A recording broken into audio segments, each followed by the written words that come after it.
Съвсем смело бих искал да кажа, че човекът, аз се асоциирам с стартъп. Неговата лекция в Пловдив през 90-та година беше първата лекция на стартъп, която аз бях гледал лично. Така че, просто да си споделя, нека поканим Христо Попов.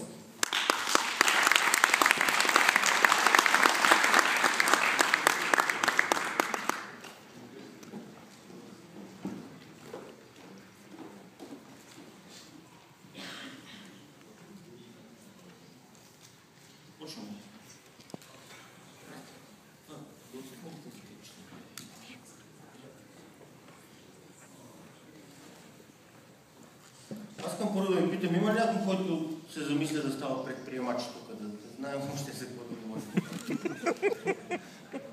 Има ли някой, който категорично тази опция не му стои в главата? Мисли, че това е албал. Имаш един човек, който дигне ръката, бе? Защо така мислиш? Сигурно си. Още пъзде. Аз имах един шеф, който ми беше казал, че ако дойде момент, в който почна да хода много да изнасям лекции или да давам интервюта, много съм ме закъсал. Нещата върват на зле. И в общини аз мисля, че е прав. Мисля, че нашата работа на предприемачите не е да приказваме да вършим някакви неща. Обаче аз имам много силно мое вътрешно разбиране, защо съм тук при вас. И що с огромен кеф говоря пред хора като вас на тема предприемачество. Аз имам 3 дъщери. И си мисля, че бъдещето на моите деца зависи от вас. Много скоро те ще трябва да се зададат един много важен въпрос. Да остана ли аз тук в тази държава или не? И в случай, че отговор е да остана, който ако трябва да бъде честен е по-малко вероятен, следващия въпрос е какво да правя тук и как се чувствам. Ами това в 99% според мен зависи от това какво хора като вас ще направят следващите 5-10 години. И аз ще се опитам да ви обясня защо мисля така. Ще ви дам един пример за това как работи мозъка на предприемача. Аз много често ходя на фитнес. В общи дни всеки ден ходя на фитнес. И преди известно време в банята във фитнеса душа срещу мен беше развален. Какво беше развален? Това отгоре, което тече, беше наклонено на една страна. И аз гледах хората как реагират. Влезна едно момче, пусна душа, видя, че не работи и се премести в съседната кабинка. Влезна второ момче, пусна и той душа, видя, че не работи и се премести в съседната кабинка. Най-накрая влезна един младеж, който пусна душа, той пак не работеше. Той само си дигна ръката, изправи това нещо, душа проработи и да остана там. Това е мозъка на предприемача. И това не се учи. Това не се учи. Това или го имаш, или си роден с него, или го нямаш. Това е когато видиш някакъв проблем, нещо, което не ти върши работа на тебе, да видиш някаква възможност. И ако четете книги, тонове са изписани на това, едни хубави думи, едни хубави презентации, но истината е, че това трябва да го носиш вътре в себе си. Точно от това, според мен, има нужда нашата държава в момента. Точно от такъв подход, точно от такова мислене. И това е точно обратното на начина, по който политиците мислят. Ако един политик изпадне в такава среда, той първо ще види какво ще направи опозицията, за да направи това обратното. Ако един човек, който управлява голяма корпоративна структура, изпадне в такава среда, той ще създаде комитет и ще направи риск асесмент. За да може след известно време комитетът да излезе с предложение каква да е стратегията на това да се оправи душа. Нито едното е грешно, нито другото. Просто се опитвам да ви обясня каква е разликата между начина, по който работи мозъка на предприемача. И сигурно знаете класическата история, когато един производител на обувки изпратил 2 свои служители в Африка да направят проучване и да кажат, в тази държава има ли хляб за нас да изнасяме обувки или не в този континент. Върнали се и двамата, и един е бил весел нос и казал, ужас, няма смисъл да си губим времето. В Африка никой не носи обувки.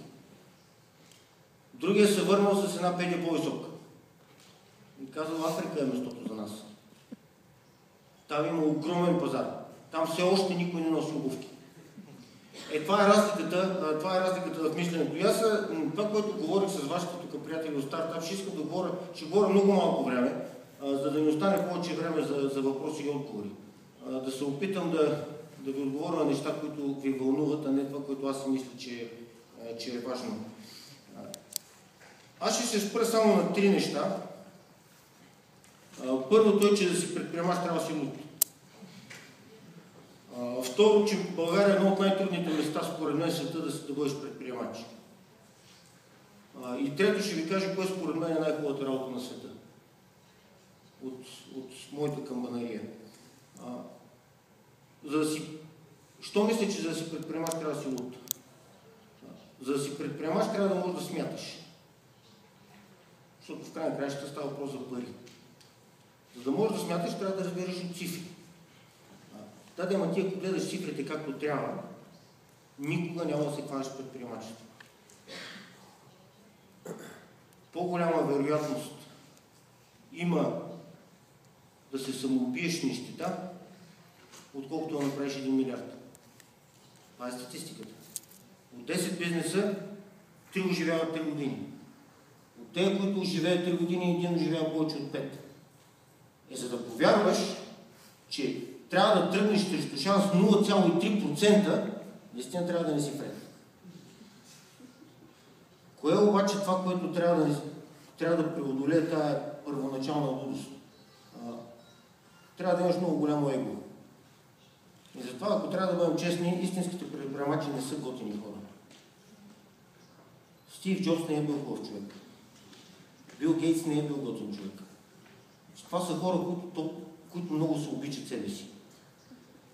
И ако ти не обичаш себе си, няма шанс да преодолееш тази лудост. Ти толкова трябва да обичаш себе си, че като видиш една идея, трябва да кажеш, първата идея е супер, второ аз съм човек. Защото всички около тебе в хор, 90% от хората около тебе ще казват, не се захващате с тази работа. Ако то може да стане, някой ще го направи до сега. Баш ти ли? И Зора не свърши до тук. Ти ще се напънеш, първоначалният ентусиазъм ще ти даде някакви сили, ще скочиш в трапа и след това реалността ще почне да удря с бухалката по главата. И няма опит с този сценарий. Значи опита, според мен, е надценен. Точно когато си мислим, че знаем отговорите, той живота сменя въпросите. Точно когато си мислим, че всичко сме научили, тези въпроси се сменят. И това его ти е най-важната опора през целият ти път като предприемач. И ако някой мен ме пита какво е най-важното за предприемача, да не губи самочувствието. Изгубиш ли самочувствието си, мъртвец.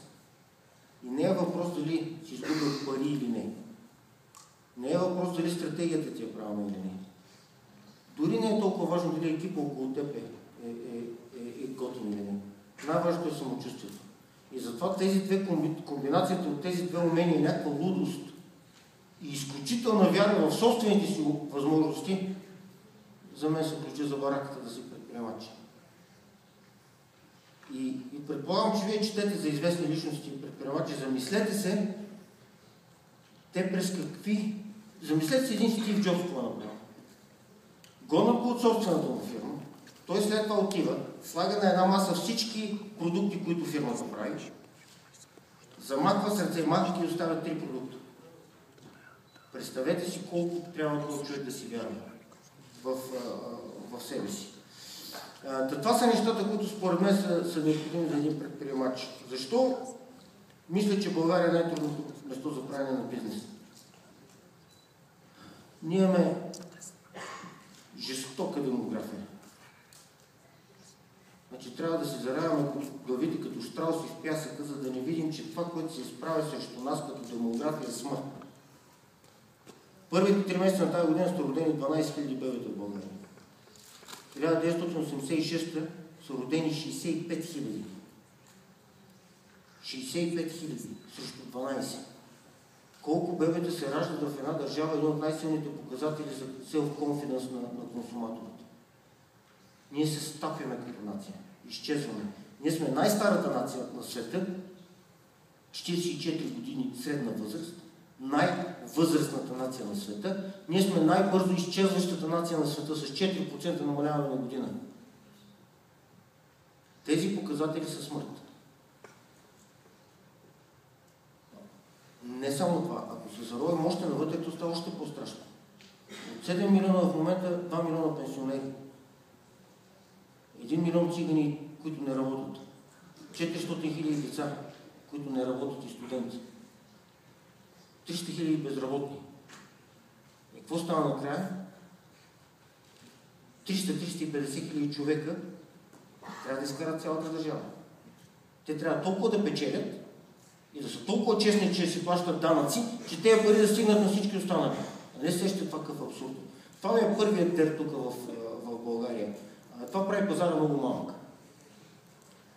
И моят съвет към всеки от вас, който се замисли, много внимавайте в кой сегмент от пазара тръгвате.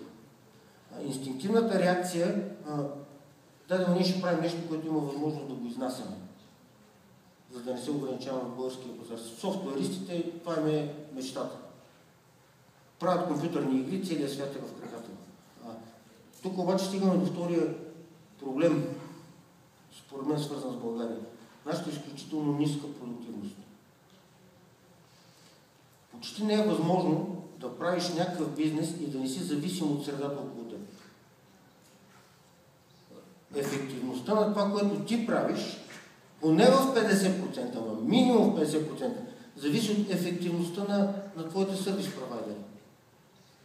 Или ще трябва хостинг, или ще трябва рекламна агенция, или ще трябва печатница, или ще трябва HR фирма. И ако тези фирми не функционират на световно, европейско, професионално ниво, това е като воденичен камък, то се отразява и на твоя бизнес. Има една приказка, че човек с времето става средностатистическото на 5 човека, с които най-често общува. То е също и за бизнеса. Ти малко или много ставаш, твоята ефективност се изравнява с ефективността на фирмите, с които работиш. Тук имаме сериозен проблем. Тук имаме сериозен проблем, защото сме много бавни, много непродуктивни и тези неща ни забавят. Това прави изключително трудно да създадем продукт, който да е конкурентен извън България. На трето место думичката България в чужбина. Няма какво да го крием. В момента България е мръсна дума. 2006-2007 не беше така. Тогава с който инвеститор говоря, като каже България и Румъния, много интересно. Сега с който инвеститор говорим, като кажем България и Румъния, not interested. И това са действителности, с които ще трябва да се сблъскате. И вие трябва да сте наясно с тях. И Саша беше абсолютно права, за да постигнеш същата кариера като англичанин, трябва да си 2 пъти по-добър от него. Защото тръгваш с 2 обиколки назад. И трябва да сте наясно с това нещо. И това е факт. Няма смисъл да се крием от него. Просто трябва да го анализираме и да видим как може да го използваме. И последното нещо от тая черна картинка, която искам да ви кажа за хората. Организационната култура и дисциплина в България е много назад. И когато стартирате един бизнес, едно от нещата, които трябва да сте наясно е как ще разпределя вашето време. В България аз отделям много повече време, много по-голяма част от моето време отива за управление на хора, отколкото когато съм работил в Англия или в Хонг-Конг. И това е продиктувано от тази липса на организационни и оперативни умения, сравнено с развития свят.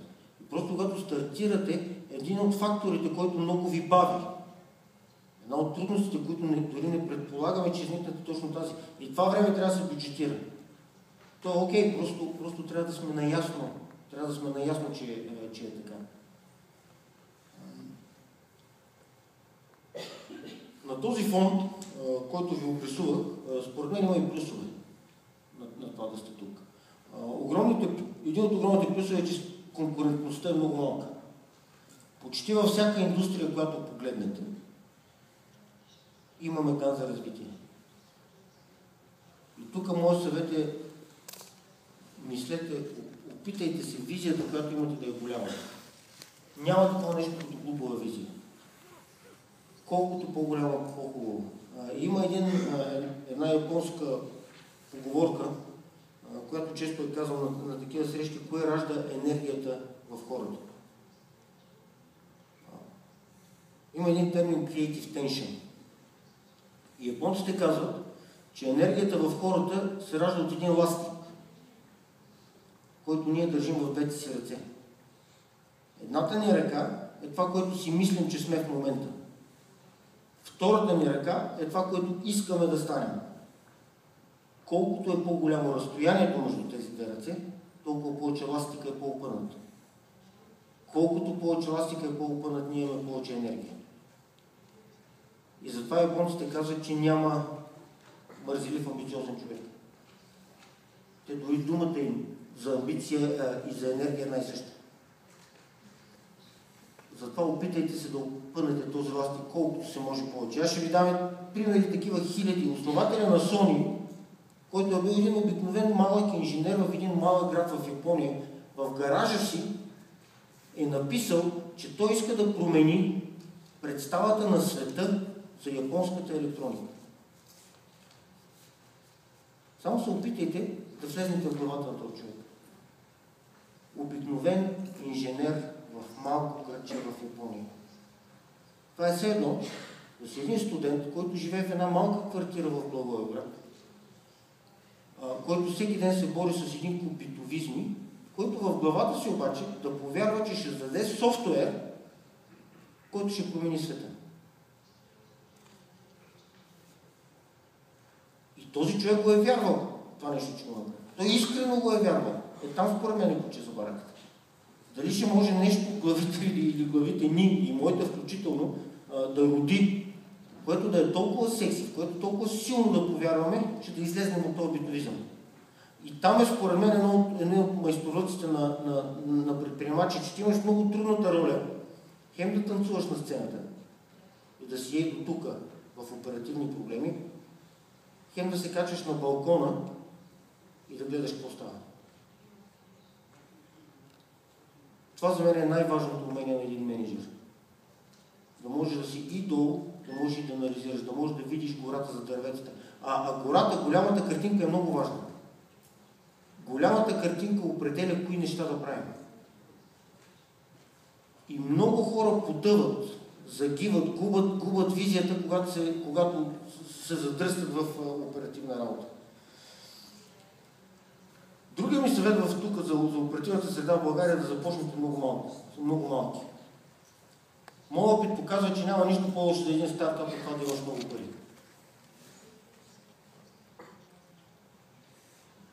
Мисленето на предприемача, той трябва да е много стиснат, той трябва да е много бърз.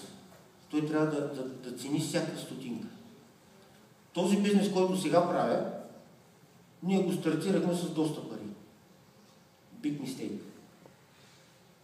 Изпукахме ги, направихме един куп грешки и сега имаме проблеми. Колкото по-малко пари има един предприемач, когато тръгва, според мен толкова по-добре. И правилото всички го знаете. Фалирай бързо и ефтино. Ако имаш много пари, ти ще фалираш бавно и скъпо. И аз лично вярвам, че няма такова нещо. Много хора се крият зад оправданието, аз ако имах пари, да виж какво щях да направя. Само да имах 1 милион. И щях да направя чудеса. Ала-бала. Нищо нямаше да направя. И аз лично съм абсолютно убеден, че няма такова нещо като празни джобове. Има само празни глави и празни сърца. Няма такова нещо като празни джобове. Сколкото по-малко пари стартираш, толкова по-добре. Защото тогава ще можеш по-ефтино да тестваш идеята дали работи или не. 98% от първоначалните планове на предприемачите се променят. 98%. Тоест само 2% от тези, които успеят, се задържат на първоначалния си план. И това е последният съвет, който бих искал да ви кажа, като трябва да стартирате. Бъдете готови с факта, че първоначалният план няма да сработи. И имайте готовност за план Б. И готовността за план Б е повече емоционална. Защото ти като направиш един план, като се влюбиш в него, като не можеш да заспиш от мерак, че това е твой план, и като видиш, че той не сработва, ако си приел идеята, че това е нормално, ако си приел идеята, че ако мръднеш посоката, that's okay, нямаш проблем. Емоционален проблем. Защото тогава не се разделиш с първата си любов. Тогава си продължаваш, просто преместваш репера. И затова психологически сме готови за план Б е толкова важно. И последното нещо, което искам да ви кажа, за мен предприемачеството е най-хубавата работа на света. Най-хубавата работа на света. Аз не се сещам друг занаят и друга професия, която да комбинира в себе си толкова много неща и толкова много умения. Работа с хора, създаване на продукти, цифри, иновации, маркетинг, психология, всичко каквото може да се сетите, го има в работа на един предприемач. И най-хубавото, че имаш шанса да оставиш следа след себе си. Има една притча, която искам да ви кажа, която може би я знаете. Един баща и син стояли на една дюна на морето. И гледали по пясъка, вървяли двама човека. Един е носил на гърба си един огромен кръст. И детето питал: тати, този човек може ли да го хвърли този кръст? Той му казал: може, естествено. Той казал: нищо не го хвърля тогава. То си прави живота толкова труден. Той му казал: тати, я погледни следите на двамата човека в пясък. Я виж този човек, който не носи кръста, и този човек, който носи кръста, кой оставя по-дълбоки следи. Това е хубавото на предприемаческата работа. И затова се струва този зверски напън, защото има шанса. Не ще оставиш. Има шанса да оставиш следи в пясък. И аз преди да се захвана с тази работа, бех в корпоративния свят. Последната ми работа бех General Manager на Shell в Тайван и Хонг-Конг. 3 милиарда оборот. Бех голямата работа. 1 милион заплата, виждаш се с корпоративния самолет, пътувах само първа класа, най-хубавите стаи в хотела. Да, в един момент се усетих, че аз имам само газ и спирачка. Аз нямам кормило.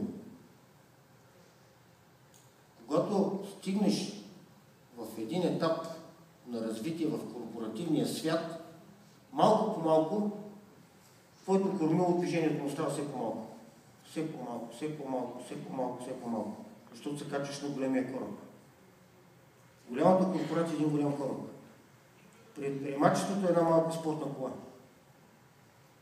която 99% дори тръгва без да има път пред себе си. Всеки трябва да се даде отговор за себе си, кой от тези два пъти му харесва повече. И тя градацията е, тук са политиците, които в моята ценностна система ги нареждам наравно с проститутките и драг дилерите и хората, които продават наркотици. Тук са предприемачите, които са тези лудите хора, за които ви говоря. Работата в голямата корпорация е по средата. И всеки човек трябва да анализира много внимателно себе си. Защото прекараш ли повече от 7-8 години в голяма корпорация, живота така ще се услади, той така ще полира предприемаческото мислене, че вече не можеш да го живееш само в външния свят. И аз, когато се махнах от Shell, 3 милиарда оборот, взех една дистрибуторска фирма, която правеше 50 хиляди оборот. И аз си мислях фасулска работа. Година и половина по-късно фалирах. Година и половина по-късно фалирахме по една единствена причина. Причината бях аз.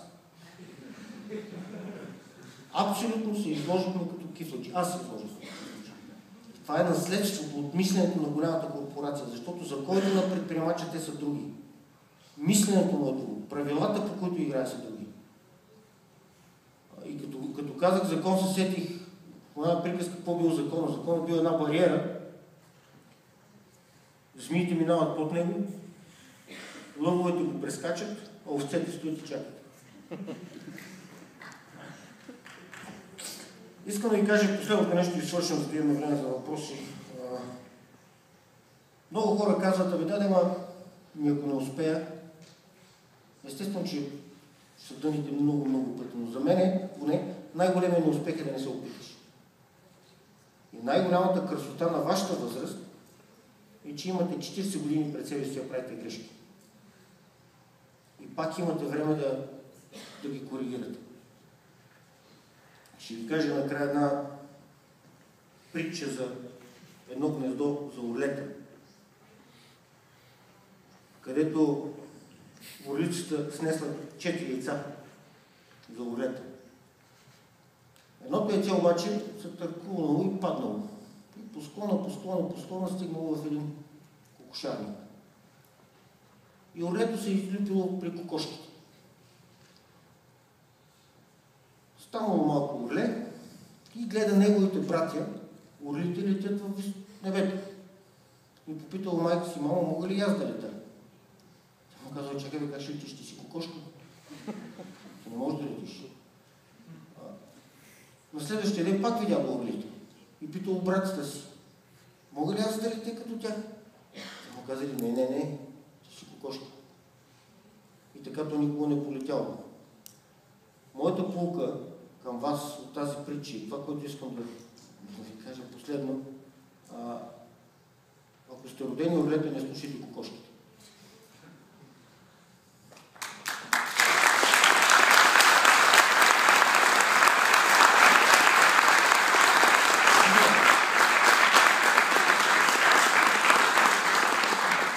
Преди да свърши, искам да ви пусна 2 клипчета. По 30 секунди. 2 неща, които за мен са... Първото е това.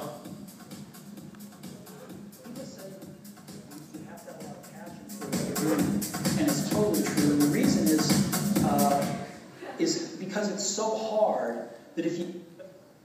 People say you have to have a lot of passion for what you're doing, and it's totally true. And the reason is because it's so hard that if you don't, any rational person would give up. It's really hard, and you have to do it over a sustained period of time. So if you don't love it, if you're not having fun doing it and you don't really love it, you're going to give up. And that's what happens to most people, actually. If you really look at the ones that ended up being successful, unquote, in the eyes of society, and the ones that didn't, oftentimes it's the ones that were successful loved what they did so they could persevere when it got really tough. And the ones that didn't love it quit because they're sane, right? Това е нещо, което Стив Джобс казва. Ако не обичаш много това, което правиш, не се хваща. Защото 90% от хората в тази стая нищо няма да направят. 90% от вас ще провалят като предприемачи. 90% от вас нищо няма да направят. От останалите 10%, които ще се пробват, 7 ще провалят първите 3 години. И аз ви казах, по-вероятно е да се самоубиете в тенщета, статистически, отколкото да направите 1 милиард. Тоест, вашите шансове да се самоубиете, ако станете предприемачи, са по-големи. Какво остава? Един от вас,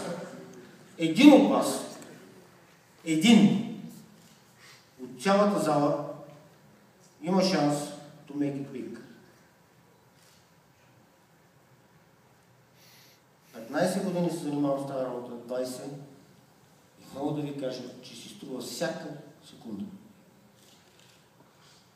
да поемеш този риск за 101 човек. И да знаеш, че шансът ти е 1:99 срещу теб. Но си струва. Единствената битка, която ви пожелавам да спечелите, която за мен е най-важната, не си губете самочувствието. Няма значение парите. Никой не е направил голяма фирма, защото искал да направи пари. Всичките хора, които са направили големи фирми, са направили, са следвали някаква мечта в нещо, което вярват. Стив Джобс е искал да направи иконите на iPhone така, че да искаш да ги оближиш. Хауърд Шулц е искал да направи такова кафе, че когато ти замириш да си зарежеш гаджето само на екрана.